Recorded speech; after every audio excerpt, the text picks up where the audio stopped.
Hey guys, it's Janine here. Welcome back to my channel. I'm so excited today because we're gonna get into the first video of Janine Reads Your Recommendations. Let's cue the intro so we can get to the good stuff.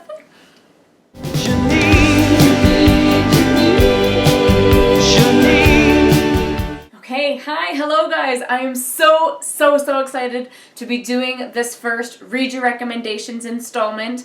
The book that I'm going to be doing today for you is Lifelike by Jay Kristoff. I was recommended this book by a friend.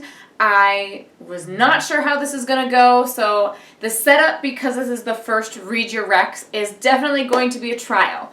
What my plan is to tell you what my thoughts were before reading the book. I wrote them down so I would have a memory of them. In the future, I might actually do two separate videos, so kind of like mash them into one, where I record my thoughts and what I think I know beforehand, and then the second part, not half, because it'll probably be more than half, will be me actually talking about the book. So what my plan is will be to give you my thoughts of what's going on, tell you my play-by-play of reading the book, and if I do go into any spoilers, there will be a spoiler warning to round out the video.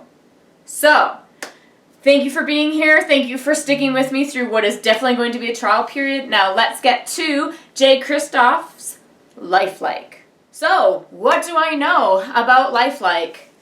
The answer is pretty much nothing. As I said, this was recommended to me by someone I truly love, so Lonnie, thank you so much for recommending this to me. If my memory served me correct at the beginning of this book, I believed that this was a sci-fi book, and I don't know a lot about it other than that. I do know that I like the human being who recommended the book to me, and what I have seen of Jay Kristoff on Instagram, he does seem like a pretty cool person. I have read 2 out of the 3 books in his Nevernight trilogy and quite enjoyed them. So I'm interested to have another foray into the worlds that he creates. That's all I had for my before reading thoughts, so let's get into my play-by-play of reading Lifelike. So from the very first page, it is apparent that this book is about a girl who builds robots to fight other robots for money because her grandfather is sick. We then witness this epic battle with a robot that takes out like 3 other robots before it goes down. And talk about setting the bar high for a book. Like, it started off with a literal and figurative bang. What I will say, some of the characters in this book, our main character is Eve. And she is a hard B word. Like, not in the sense that she is a bitch, but rather the fact, like, she is tough as nails. Like, she gets kicked and beaten, and she does not let it get her down. She's gonna get herself back up, and she's gonna do what she needs to do. And I freaking love that about her. This character, for that reason, amazing. Next up, we've got her best friend, Lemon, who is so sassy, and I just adore that about her. She loves to make flippant comments. She is sarcastic. She's got her moves and her grooves to seduce the males. I just really like Lemon. Very sweet. And then, of course, we've got Cricket, who is obviously the conscience in this book. Reminds me a lot of Jiminy Cricket from Pinocchio, actually. And it's really cute because he's kind of got a Napoleon complex where he's small, but he doesn't like being called little. Very cute, very funny. Sometimes overdone because it's like, Cricket, get used to it. Your name is Cricket, you are small. But there becomes something more in the end of this book that kind of rationalizes him doing that. And then, of course, there is a lovable 4-legged sidekick. No story is really complete without a pupper or a dog best friend, and I do love that that is included in this book as well.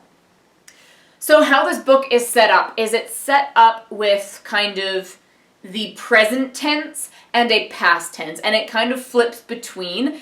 I can't remember precisely because this was a library book. They either prefaced right before the chapters themselves, or they had their own kind of like chapter dividers of flashbacks. And with the flashbacks, I kept getting this intuition about where this story came from and what inspired it and how it got there. So when we get to the spoiler section, I'm going to talk about it, because I am proud to say that from the not the first flashback, the second flashback, I knew exactly what this was a retelling of. I will say that this book reminds me of the Lunar Chronicles. So if you enjoyed the Lunar Chronicles, you may also enjoy this book. I will give you maybe a bit of a content warning that this book is much more intense, much more graphic in its violence. I am not really a violent person and don't believe that violence often needs to be used to get a point across. But I did find that that was something that was lacking in the Lunar Chronicles. I found that it was just a little bit too nice, whereas this is definitely not nice. So, quite frankly, I would definitely recommend picking up this book. I really enjoyed Lifelike. For those of you who maybe don't know anything about the book, my first thought on the book really sums it up. It is about a girl who builds robots and uses those robots to fight other bots in basically a gladiator-style arena to earn money. The reason that she is earning this money is because her grandfather is sick and she needs that money to pay for his medication. How sweet is that? But also, how badass is that? So basically, this book follows that main character, Eve, and what she is going through in order to try and support and care for her ailing grandfather, because she needs her family. I would recommend this book for people who do like sci-fi, for people who liked the Lunar Chronicles. This is going to be a more grown-up version of that series. I haven't read the second book yet, but so far from the first book, I really do truly believe that it fits into people who liked that series will also like this series. If you like a strong, badass female character, this is a book for you. If you really enjoy sidekicks who add to the story, they add wit, they add humor, they add necessary plot movement, this will be for you. There is a touch of romance technically in this book, which I will maybe touch more upon in the spoilers. Probably not, though. It doesn't necessarily take away from the story. It does provide motivation for some of the characters. So if you like a side of romance that doesn't overwhelm the rest of the story, this is also good. Overall, I think people who like sci-fi, who like strong characters, and who enjoy plot twists, because there were plot twists that I did not see coming, will enjoy this book. So thank you for watching so far. If you do want to stick around for the spoilers, please feel free to do so. If not, stop now. The rest of this video will be a spoiler. So you have been duly warned. I'm actually not going to go too much into specific plot points, but I do want to talk about some of the things just so that this is a more complete review. Okay, so starting off the spoiler review, or the spoiler-y review, the first thing that I have to say is by the second flashback, I was so proud of myself because I knew exactly what had inspired this book. That is very pretentious of me to say. I take it back. I obviously didn't know exactly what inspired Jay Kristoff to write this book, but I knew that this was a futuristic retelling of the Romanov family right away. And the reason that I knew that is because I was such a huge nerd and I adored the story of the Romanovs when I was a child. It is heartbreaking. They had such an interesting family life and they loved each other so much. And what happened was obviously done in a time where revolution was needed, but it's very unfortunate that it had to happen to them as people. Now, of course, the father, Tsar Nicholas II, wasn't really that great at ruling the country, so inevitably it had to happen, but all the same, you didn't have to kill him. Spoiler alert if you haven't learned anything about Russian history, I suppose. But I was so excited and thought it was so cool that that concept was brought in for this book. I was absolutely blown away, and as soon as I figured out, so by the second flashback, I was like, I love this book. I guess some of the other things to talk about in this book, it's really funny because what the description of the book is on the inside cover is really only like the first quarter or less of the book, because really, Eve and her friends don't actually spend a lot of time in this place that has become her hometown. They are on the run because Eve is convinced that she has special powers which allows her to short circuit robots, and the chase that ensues, not just from the people who live in that community, because she is seen as a degenerate for having those capabilities, so they are after her. There is this mysterious stranger who comes along and is tracking her down, and we don't fully know who he is or why he's there, but he is scary as hell. He also has a pupper, but it is not a nice pupper, so we don't want to see him.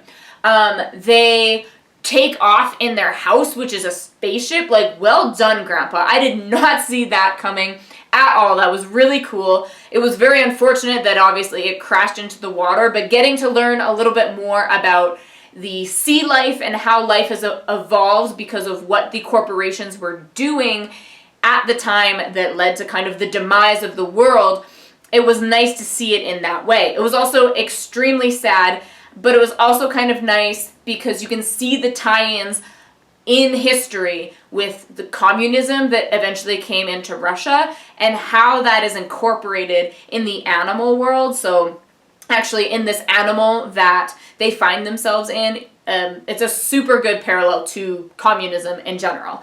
If you didn't catch that, is that not so cool? It literally just came to my brain right now as I was doing this. What else can I say? There was a redemption arc for a character that you learn more about, which was nice, but for me, I think it was much too short. I would have loved to have seen it drawn out a little bit further, but I know that that redemption arc couldn't have taken any longer because that character ultimately needed to die in order for the plot to keep going. If they didn't die quickly, then we probably would have stopped the book at about the halfway point. It was really fun as a spectator to see Eve and her friends running away from the group and this scary individual that was chasing her, because you get to see all the different parts of the world, how the people are living, what destruction has occurred in the world, full stop, based on what has happened, but how societies have recreated themselves, how they have set up their security for the cities, and how you move along through them and how it can be very difficult to see the slums, to see how people are living in extreme poverty because everything has been absolutely and totally destroyed. Probably my favorite part was when the gang is going across the desert to try and get to the old headquarters. I can't remember the company name, so I do apologize for that, but the whole kind of from them entering the desert to the end of the book, I was absolutely hooked. I was on the verge of pooping my pants because I was so excited and terrified at the same time of what was going to happen. There were 3 plot twists, of course, in this period of time that just blew me away. One was that obviously Eve was not the one with those superpowers, and I was just like, what?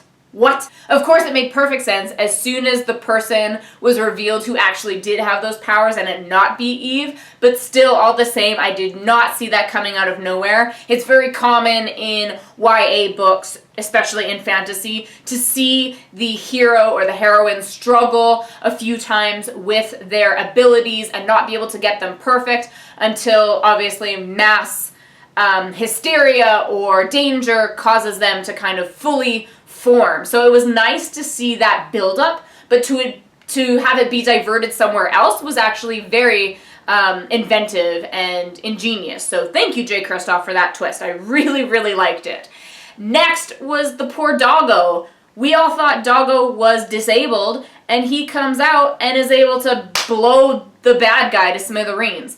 That being said, I don't fully believe that the guy who was tailing Eve is actually fully dead. Mark my words, he may come back in the second book. If he doesn't, great, because he was creepy AF, but glad to see him gone.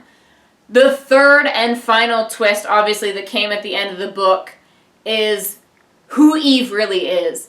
And that did not cross my mind at any point in time that Eve would not be who we are led her to believe. So we are led to believe that Eve is actually Anna, the youngest daughter, and when that doesn't pan out, I was just like, oh my god, where is this going to go? And the end of the book leaves us on such a cliffhanger that I just want to run out and read Deviate right now. But at the same time, I know there's another book coming, so I don't want to have myself hanging by a thread after the second book, waiting for the last book to come out, because Jay Kristoff is a genius. But be warned, he is an evil genius, and he will make you wait, and it will be torture. So, overall, for this recommendation, I loved this book. I am not a sci-fi reader at all, and so I was very, very nervous going into this book. I love Lonnie to death, but I thought, no, this is not going to be for me. I am not going to enjoy this, and I'm going to have to say that on camera for the world to see. Thankfully, I was wrong. I loved this book. I don't know if it's super hyped. I don't know if a lot of people love it. But what really sold me on this was the futuristic retelling of the Romanovs. I am a sucker for that. So I'm here for it. I am interested to see where the next book goes. I am eager to see where the series goes. And honestly, for the first book in Read Your Recommendations, I am over the moon that I liked it. I know that there will eventually be books that I don't like, and I will have to say it and why I thought it wasn't good, but thankfully we are starting off the Read Your Recommendations segment of this channel on a super high note. Love it. I may have had too much sugar today. I have eaten a lot of chocolate, so that's just why I am the way I am. However, tell me, have you guys read Lifelike by Jay Kristoff? Did you like it? Did you dislike it? Why or why not? If you're going to post something about spoilers in the comments, please make sure that you give people a heads up. We don't want to spoil a book for someone else who has not read it before. So most of my Read Your Recs will take place in this way. I will try and do as much as I can without spoilers, and then I will let you know in the video description around what time you can expect these spoilers to start. I will also let you know where you can jump forward to join the discussion back at the end of the video. Thank you so much for being here. If you have a recommendation for me to read, please leave it in the comments. This is a segment that I am very excited to do because it's not only introducing me to new books, but it allows me to connect with you guys, my viewers, and that's something that I always want to do more of. So, that's all I've got for today. This was the first installment of Read Your Recommendations, and we are reading Lifelike by Jay Kristoff. I always want to say Christopher because it just rolls off the tongue, but that is not his name. Hope y'all are having a great day. Tune in for the next Read Your Recs. I have no idea when that's going to be, but if you give me more content, it means that it'll come sooner rather than later. That's it for me. Stay beautiful, peeps, and make sure that you're spreading the love. Bye!